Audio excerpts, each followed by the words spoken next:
Good morning, आप सभी का स्वागत है। आज की वीडियो में हम बात करने वाले हैं फ्रैक्शन। फ्रैक्शन क्या होता है? तो देखिए, पहले आपको पता होना चाहिए फ्रैक्शन क्या होता है। The part of a whole. ठीक है, जब भी हम किसी पूरी चीज़ में से किसी एक हिस्से की बात करते हैं तो वो हमारा क्या होता है? फ्रैक्शन कहलाता है। जैसे मान लीजिए, अगर हम ये बॉक्स बना रहे हैं, इसको हम 4 पार्ट्स में डिवाइड करते हैं। अगर हम केवल इस हिस्से की बात करते हैं तो क्या 1/4 की बात कर रहे हैं? किसकी बात कर रहे हैं? 1/4 हिस्से की बात कर रहे हैं, 1/4 पार्ट के बारे में बात कर रहे हैं। ठीक है, ये हमारा होता है फ्रैक्शन। जब भी हम किसी होल में से किसी एक हिस्से या दो हिस्से, किसी भी हिस्से की बात करते हैं तो वो हमारा क्या होता है? फ्रैक्शन होता है। अब फ्रैक्शन में बहुत टाइप्स के फ्रैक्शन होते हैं जो आपको देखना है। पहला देखते हैं, ये तो मीनिंग था, ये हमारा तो मीनिंग है। तो टाइप्स ऑफ फ्रैक्शन देख लेते हैं फटाक से। टाइप्स ऑफ फ्रैक्शन कितने टाइप्स के होते हैं ये देख लेते हैं। तो पहला होता है कौन सा? पहला लाइक फ्रैक्शन। लाइक फ्रैक्शन, ठीक है। लाइक फ्रैक्शन में क्या होता है? लाइक फ्रैक्शन में when the numerator is smaller, sorry, when the denominator is of same kind, when denominator is same, जब सबका डिनोमिनेटर सेम हो तो वो क्या होता है? Like fraction. एग्जाम्पल देखो 1/7, 2/7, 3/7, 7/7, 4/7, 8 से। ठीक है, डिनोमिनेटर क्या है? सेम है। इसका मतलब ये क्या हो गया हमारा? Like fraction. अनलाइक फ्रैक्शन, इसके बाद दूसरा है अनलाइक फ्रैक्शन। ठीक है, अनलाइक फ्रैक्शन में क्या? When denominator is not same, when denominator is not same, जब डिनोमिनेटर सेम ना हो तो अनलाइक फ्रैक्शन बनाता है। जैसे 1/7, 2/8, 3/7, 3/6 मान लीजिए, 4/18, इस टाइप का। तो डिनोमिनेटर कहीं सेम है? नहीं। तो ये क्या हो गया हमारा? Unlike fraction. ठीक है, जब लाइक और अनलाइक फ्रैक्शन की बात करते हैं तो उसमें हम न्यूमरेटर का ध्यान नहीं रखते हैं, केवल हमें क्या ध्यान रखना है? डिनोमिनेटर। और डिनोमिनेटर कौन सा होता है? नीचे वाला नंबर को डिनोमिनेटर कहते हैं, ऊपर वाले नंबर को न्यूमरेटर कहते हैं। ठीक है, तो जब लाइक और अनलाइक की बात होगी तो हमें क्या ध्यान रखना है? डिनोमिनेटर सेम है कि नहीं है। अगर डिनोमिनेटर सेम है तो वो लाइक फ्रैक्शन, अगर नहीं सेम है तो वो अनलाइक फ्रैक्शन। अब आते हैं हम तीसरे पे, जो है हमारा प्रॉपर फ्रैक्शन। प्रॉपर फ्रैक्शन, ठीक है, प्रॉपर फ्रैक्शन। प्रॉपर फ्रैक्शन में क्या? न्यूमरेटर को ध्यान रखते हैं। व्हेन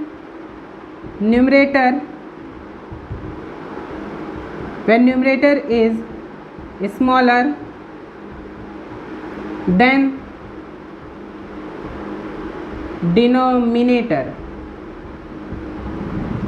जब न्यूमरेटर हमारा डिनोमिनेटर से छोटा होता है तो वो क्या होता है? प्रॉपर फ्रैक्शन होता है। जैसे एग्जांपल में 1/2, 3/7, 4/9, 5/8, etc। देखिए, न्यूमरेटर ऊपर वाला सबसे छोटा, हमेशा छोटा रहेगा। डिनोमिनेटर से जब भी रहेगा तो छोटा होना चाहिए न्यूमरेटर। तो डिनोमिनेटर यहाँ 2 है तो ये 1 है, छोटा है। 7 है तो ऊपर न्यूमरेटर 3 है, छोटा है। 9 है तो ऊपर 4 है, 8 है तो ऊपर 5 है। जब न्यूमरेटर छोटा होगा तो वो प्रॉपर फ्रैक्शन बनाएगा। और फोर्थ है इम्प्रॉपर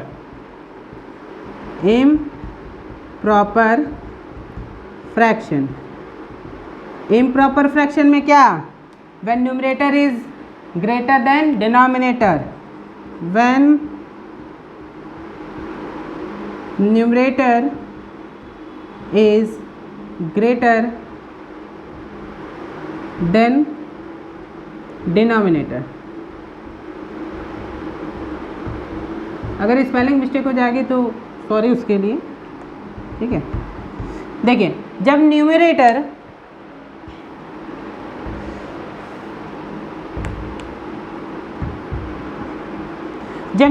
बड़ा होता है डिनोमिनेटर से, तो उस केस में क्या हो जाता है हमारा, ये इम्प्रॉपर फ्रैक्शन बनाता है। जैसे एग्जांपल में 7/5,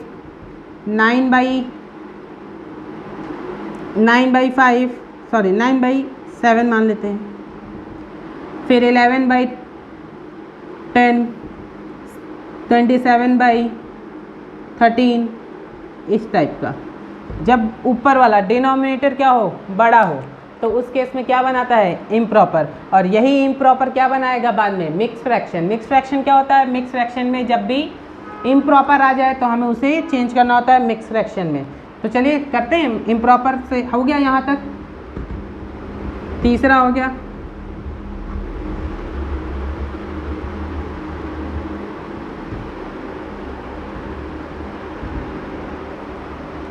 ठीक है, पांचवा है mix fraction.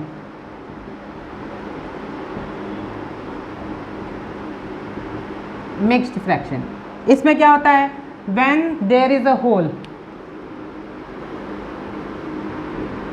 when there is whole and part of number। जब होल और पार्ट ऑफ नंबर दोनों मौजूद हो तो वो क्या सा नंबर होता है, मिक्स फ्रैक्शन। एग्जांपल देखो, जैसे 2/3/5, ये क्या होता है, ये होल नंबर होता है, और ये कौन सा नंबर होता है, ये पार्ट ऑफ नंबर होता है। क्या होता है, ये होल नंबर है, ये होल नंबर कहलाता है, और ये वाला हिस्सा क्या कहलाता है, part of number. Part of number, part of number या फ्रैक्शन ऑफ नंबर। ठीक है, तो एग्जांपल में और क्या हो जाएगा, जैसे 3 7/8, 2 1/2, 7 1/3, इस टाइप का नंबर जिसमें होल नंबर भी हो और पार्ट ऑफ नंबर भी हो, तो वो क्या हो जाता है, मिक्स फ्रैक्शन हो जाता है। ठीक है, क्लियर है। ये था हमारा टाइप्स ऑफ फ्रैक्शन। एक क्या होता है, हो गया हमारा ये टाइप्स ऑफ फ्रैक्शन। अब इसके बाद हमारा आता है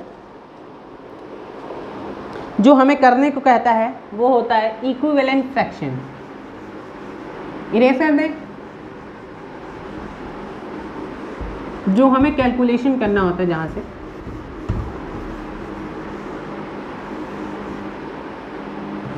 एक रूल याद रख लीजिए इसमें, जो हमें याद करना है, रूल ऑफ फ्रैक्शन का। रूल ऑफ फ्रैक्शन है जो याद करना है, सेम नंबर इज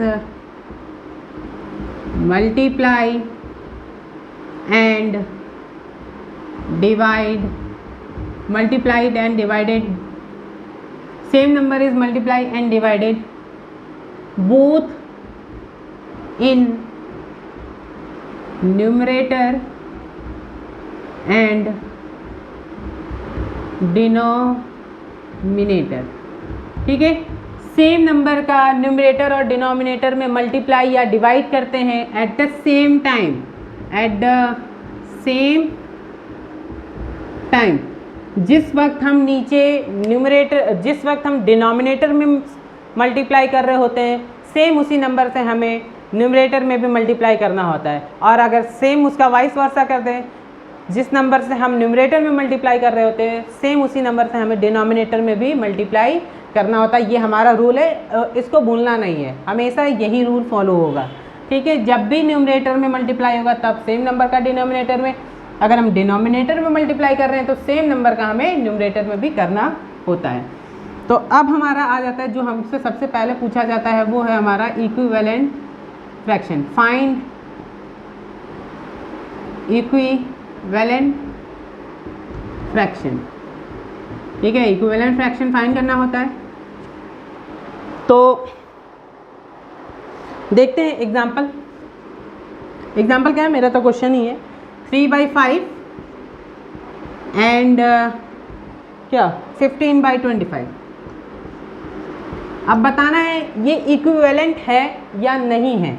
तो इक्विवेलेंट है या नहीं है, इसको फाइंड करने के लिए हमें क्या करना होता है, सॉल्यूशन हमको निकालना होता है। क्या by cross multiplication, by cross multiplication, cross multiplication, cross multiplication कराना होता है। क्रॉस मल्टीप्लिकेशन का मतलब यहाँ वाला डिनोमिनेटर यहाँ मल्टीप्लाई, यहाँ वाला ये क्रॉस मल्टीप्लिकेशन हो जाता है।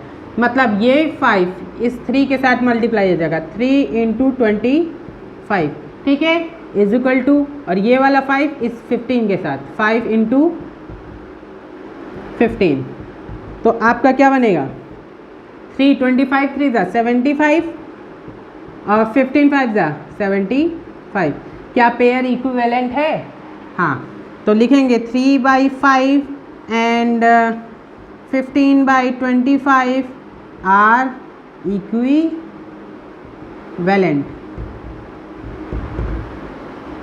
फ्रैक्शन। ठीक है, हो गया, समझ में आ गया। दूसरा एग्जांपल देख लेते हैं इसका फटाक से। दूसरा एग्जांपल 5/6 एंड 25/36 चेक कर लेते हैं। तो चेक करने का तरीका, पहले क्या करना है, by cross multiplication, by cross multiplication, by cross multiplication बताए हैं कैसे, 5 का 36 में, 36 का 5 में, 5 × 36 हो जाएगा, इक्वल साइन 6 का 25 में, 25 × 6। अब मल्टीप्लाई करके निकालिए, 5 6 ज़ा 33 कैरी, 5 6 ज़ा 15 16 17 18, 180 आ गया इधर, 6 5 ज़ा 33 कैरी, 6 2 ज़ा 12 13 14 15 आ गया। सही कर रहे हैं ना, 5 6 ज़ा 33 कैरी, 5 ज़ा 15 16 17 18, 6 5 ज़ा 33 कैरी, 6 2 ज़ा 12 13 14 15। क्या ये इक्विवेलेंट है? नहीं है। तो आप लिखोगे यहाँ पे 5/6 and 25/36 are not equivalent fraction, not equivalent fraction. Clear है?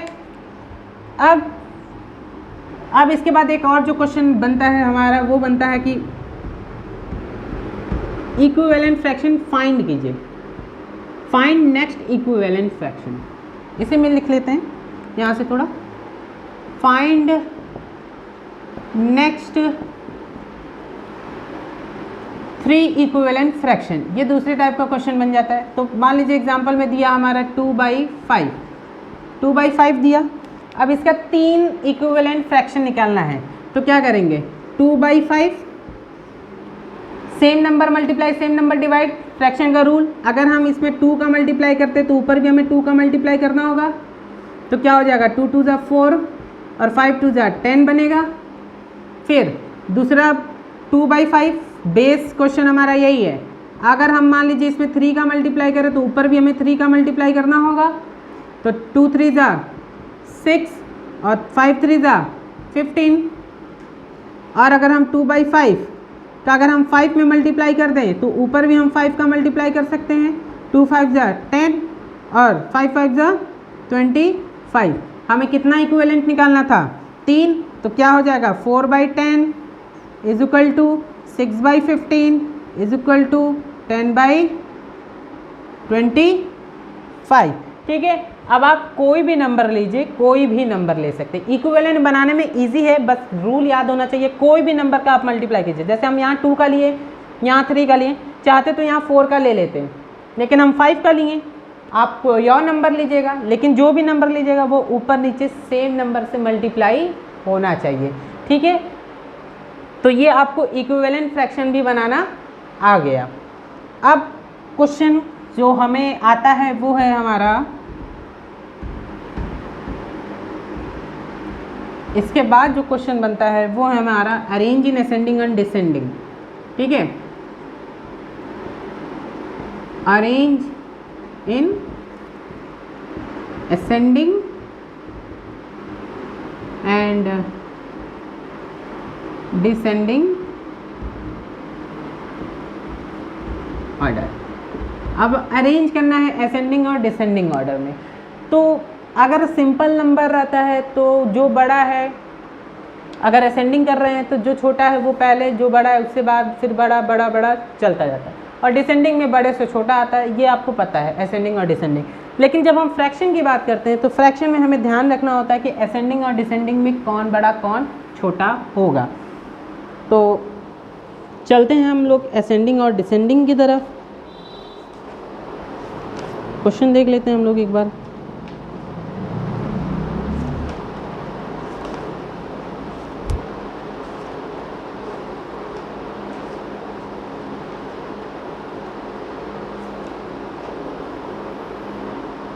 देखिए एग्जाम्पल देखिए, जैसे 1/2, 3/5, सॉरी 3/2, 4/5/2, 6/7/2 है। ठीक है, इसे आपको किस में, असेंडिंग ऑर्डर में रखना है।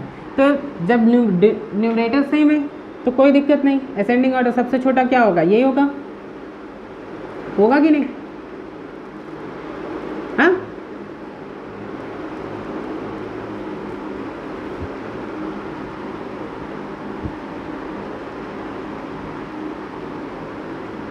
होगा ना, ये तो ऑलरेडी अरेंज ही है। जैसे मान लीजिए यहाँ 5 कर लेते हैं, यहाँ 3 कर लेते हैं, कन्फ्यूजन थोड़ा हो जाएगा। ये क्वेश्चन है, तो सबसे छोटा 1/2 तो है ही, इससे बड़ा क्या हो जाएगा 3/2, इससे बड़ा क्या हो जाएगा 5/2, इससे बड़ा क्या हो जाएगा 7/2, हो जाएगा। क्लियर? लेकिन ऐसे ही असेंडिंग और ऐसे डिसेंडिंग अरेंज कर लेंगे अगर डिनोमिनेटर सेम है तो। लेकिन क्वेश्चन इतना भी इजी नहीं है हम लोग को पूछना। तो अगर मान लीजिए क्वेश्चन में हमको डिनोमिनेटर डिफरेंट दे दे, जैसे मान लीजिए यहाँ दे दिया 1/2, यहाँ दे दिया 3/9, यहाँ दे दिया 4/5 और यहाँ दे दिया हमारा 2/3। ठीक है, तो अब हमें क्या करना होगा, तो सबसे पहले हमें जो फाइंड करना है वो है एलसीएम ऑफ किसका, डिनोमिनेटर का, डिनोमिनेटर का। तो डिनोमिनेटर को पहले एक जैसा बनाइए। तो डिनोमिनेटर का एलसीएम क्या हो जाएगा, 2, 9, 5 और 3 का एलसीएम निकालना है। एलसीएम निकालिए, 2, 9, 5, 3 एलसीएम निकाल लेते हैं। 2 1 ये हो जाएगा 9, यहाँ 5 ऐसे 3 ऐसे, फिर 3 से 3 3 5 ऐसे 1, फिर 3 से 1 1 5 और 1 और फिर 5 से 1 1 1 और 1। तो एलसीएम कितना आ जाएगा हमारा, 2 3 6, 6 3 18, 18 5 कितना, 18 5 कितना होता है, 5 8 44, 5 1 5 90, 18 5 90। एलसीएम कितना आ जाएगा 90। कितना आ गया एलसीएम 90। अब क्या करना है, बड़ा सा लाइन खींचिए, 90 सेंटर में लिखिए। अब किसका एलसीएम लिए थे, डिनोमिनेटर का। अगर हम 2 का 90 कितने बार में आया होगा, नहीं आया तो 45 बार में। 2 से डिवाइड कीजिए 90 के रफ में फटाक से 90 को, तो 2 4 8 आएगा 1025 कितने बार में आया, 45 बार में। कितने बार में, 45 बार। अगर हम 2 को 90 में बदल रहे हैं, कितना का मल्टीप्लाई कर रहे हैं, 45, तो 2 के टेबल में 90 कितने बार में आता है, 45 बार में। तो 1 का 45 में मल्टीप्लाई करना होगा, 1 का 45 में मल्टीप्लाई करना होगा। ठीक है, फिर 9 के टेबल में 90 कितने बार में आता है, 10 बार में आता है। तो 3 का 10 में मल्टीप्लाई करना होगा, करना होगा कि नहीं, करना होगा। फिर 5 के टेबल में 90 कितने बार में आता है, 18 टाइम्स में। तो 4 का 18 में मल्टीप्लाई करना होगा, करना होगा। फिर 3 के टेबल में 90 कितने बार में आता है, 30 टाइम्स में आएगा। तो 2 का 30 में मल्टीप्लाई करना होगा। क्यों, क्योंकि हमने इसको सेम बनाया है 90। तो अगर हम इनमें मल्टीप्लाई किए होंगे तभी तो हम इसमें मल्टीप्लाई करेंगे ना। ठीक है, तो अब 145 45, 3 10 30, 4 18 4 18, 4 8 32, 3 कैरी 4 1 4 5 6 72 हो जाएगा और 2 60 हो जाएगा यहाँ पे हमारा। और नीचे क्या, नीचे 90। अब बताइए, ये हम इसको 45/90 लिख सकते हैं कि नहीं, 30/90 लिख सकते हैं कि नहीं, 72/90 लिख सकते हैं कि नहीं, 60/90 लिख सकते हैं कि नहीं? लिख सकते हैं। अब हमारा डिनोमिनेटर क्या हो गया? सेम हो गया। तो अब हम इसको अरेंज कर लें असेंडिंग ऑर्डर में। असेंडिंग ऑर्डर में अरेंज कर लें। तो असेंडिंग ऑर्डर में अरेंज करेंगे तो सबसे छोटा कौन? ये 30/90।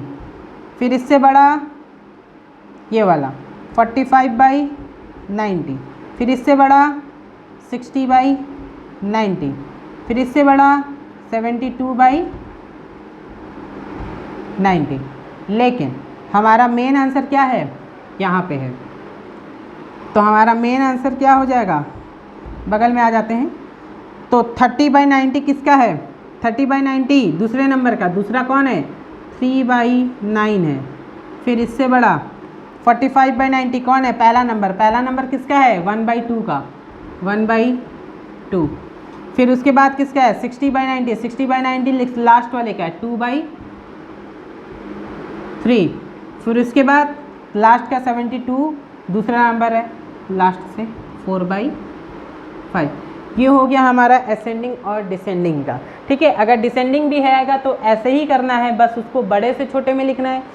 असेंडिंग है तो छोटे से बड़े में लिखना है। लेकिन अगर डिनोमिनेटर सेम नहीं है तो उसको एलसीएम लेके डिनोमिनेटर सेम कीजिए और फ्रैक्शन के रूल के हिसाब से चेक कीजिए 2 के टेबल में 90 कितने बार में आता है। हर एक डिनोमिनेटर के बारे में चेक करना होगा कि कितने टाइम्स में उसका एलसीएम बना है और सेम नंबर से ऊपर हमें मल्टीप्लाई करना होता है। जैसे 2 के टेबल में 90 45 बार में बनता है तो 1 का 45 में मल्टीप्लाई करना हुआ। 9 के टेबल में 90 10 बार में बनता है तो 3 का 10 में मल्टीप्लाई करना हुआ। 5 के टेबल में 18 बार में बनता है तो 4 का 18 में मल्टीप्लाई करना हुआ। 3 के टेबल में 90 30 बार में बनता है तो 2 का 30 में मल्टीप्लाई। उसके बाद मल्टीप्लाई करके बाहर निकाल लेंगे, फिर देख लेंगे। ठीक है, यहाँ तक तो समझ में आ गया होगा आई होप। अब इसको इरेज कर देते हैं। ठीक है, यहाँ तक समझ में आ गया होगा। अब इसके बाद जो है बचता है लास्ट इसमें टॉपिक जो बचता है वो है सिंप्लीफिकेशन का। तो सिंप्लीफिकेशन हम नेक्स्ट वीडियो में बना देंगे सिंप्लीफिकेशन, क्योंकि सिंप्लीफिकेशन अगर बताएंगे तो बोर्ड मार्क्स बताना होगा और बोर्ड मार्क्स में फिर सारे चैप्टर्स के सिंप्लीफिकेशन आ जाएंगे। आई होप आपको यहाँ तक समझ में आया होगा। मिलते हैं नेक्स्ट वीडियो में, तब तक के लिए गुड बाय।